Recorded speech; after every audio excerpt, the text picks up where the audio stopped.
Ses talents exceptionnels permettent à l'homme d'intégrer la police. Mais dès son arrivée au commissariat pour se présenter, il remarque soudain le voleur qu'il déteste le plus.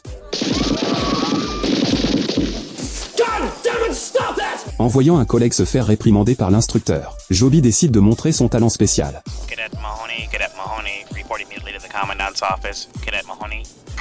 L'instructeur effrayé remet sa casquette et va se présenter. Les talents vocaux de Joby ne servent pas qu'à faire des blagues. Ils sont aussi utiles pour résoudre des affaires. Ce jour-là, il patrouille comme d'habitude, quand soudain il tombe sur une manifestation de masse. En voyant les gens chargés avec des bâtons, les trois se réfugient vite dans la voiture de police. Mais les gens ne s'arrêtent pas là. Ils encerclent la voiture de police. Ils la secouent violemment pour les forcer à sortir. Alors que la voiture est sur le point de se disloquer, Joby s'empare de la radio. En entendant des coups de feu, les gens s'éloignent.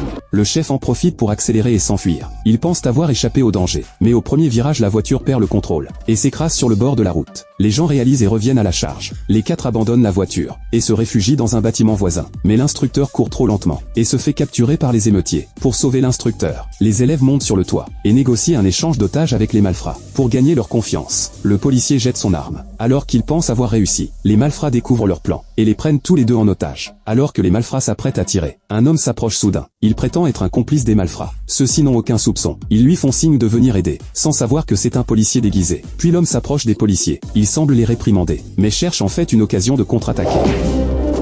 Le malfrat dégringole les escaliers et s'évanouit. Les deux policiers sont ainsi sauvés. Cette émeute menaçante prend enfin fin. Mais ce que les trois ignoraient, c'est que tout cela était une mise en scène de l'école, pour évaluer leurs compétences. Heureusement, les trois réussissent le test. Ils deviennent de vrais policiers. Après leur diplôme, ils prennent leur poste au commissariat. Désormais, ils protègent cette belle ville.